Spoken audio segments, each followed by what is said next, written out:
The main aim of the main characters, for this game are, as ever, going around the different islands, becoming stronger, and ultimately to become the champion of the Alola region. With regards to Team Skull, these guys, we're not really sure what their sort of end game is, but they're certainly going around, causing trouble on all the different islands, and they are very much kind of, out to steal Pokemon and things like that. So yeah, we're not sure what they're up to, but they're certainly not doing any good.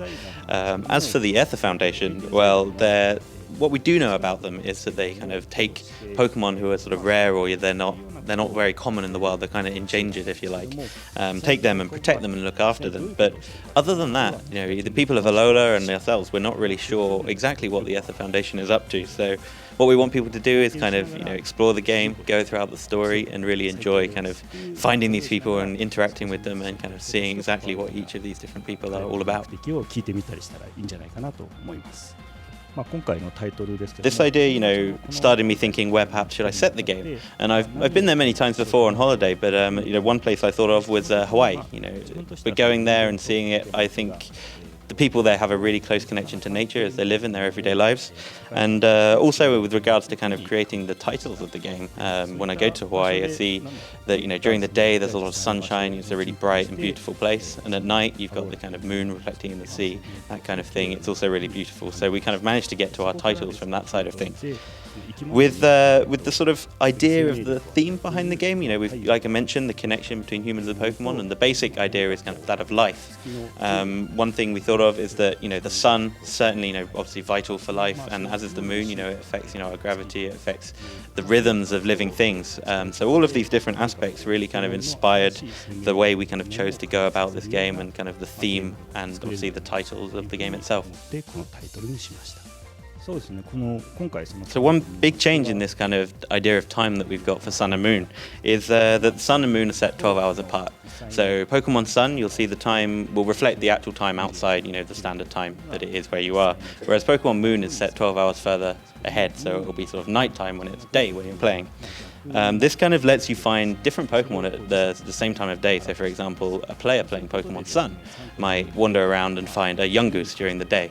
But at the same time, a player playing Pokemon Moon, though it's daytime in the real world, they're going to find sort of nighttime Pokemon in the game. So they might encounter an Alola Rattata, for example. All of these kind of different things, we're hoping to really encourage players to communicate with one another. They're going to see these different experiences and really talk about them and trade, perhaps battle through kind of these different but also shared experiences that they can really enjoy and get together over.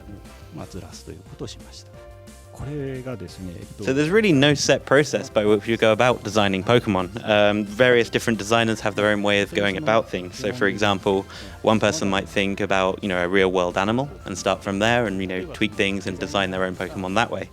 Another designer might think about the planning side of things. So, for example, we've decided on the Alola region, so perhaps, we think of a Pokemon that would really fit well with the kind of feel of that new area.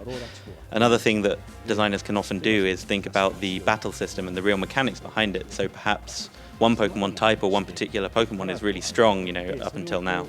So this time around we're going to try and design a Pokemon with a certain type or a certain style that would, work well against that and might be able to beat that Pokemon that's really strong.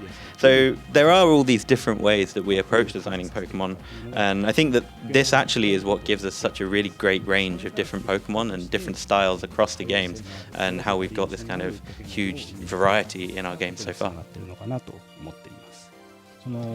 So with the Z moves, we've had our staff, really take a lot of time considering the battle system and making sure that it really is balanced, adjusting the power of the moves, the effects of the moves and everything like that. So it certainly isn't the case that, just by using these Z moves, you're going to absolutely win the battle and everything's going to be very easy. There's also the restriction that you can actually only use a Z move once per battle. So, this idea of really deciding when is the best time to activate this kind of Z move and use it is actually, we think, going to add a really deep layer to the battles and the strategy behind it. The Z moves themselves can be used by any Pokemon at all. So, this will hopefully give rise to people using even more Pokemon than before, a wider range than we've seen previously. So perhaps some Pokemon that weren't particularly popular in battles up until now, people will find new ways to kind of use these Pokemon, really make a big difference in battle, depending on which Z moves they want to use with these Pokemon.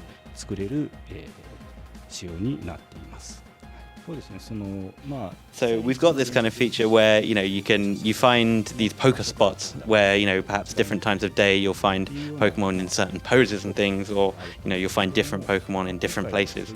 So we really think people can go around and find these different poker spots and enjoy discovering these Pokemon as they go, and take photos of them and enjoy that. さまざまなポケモンと出会うことができるようになっています。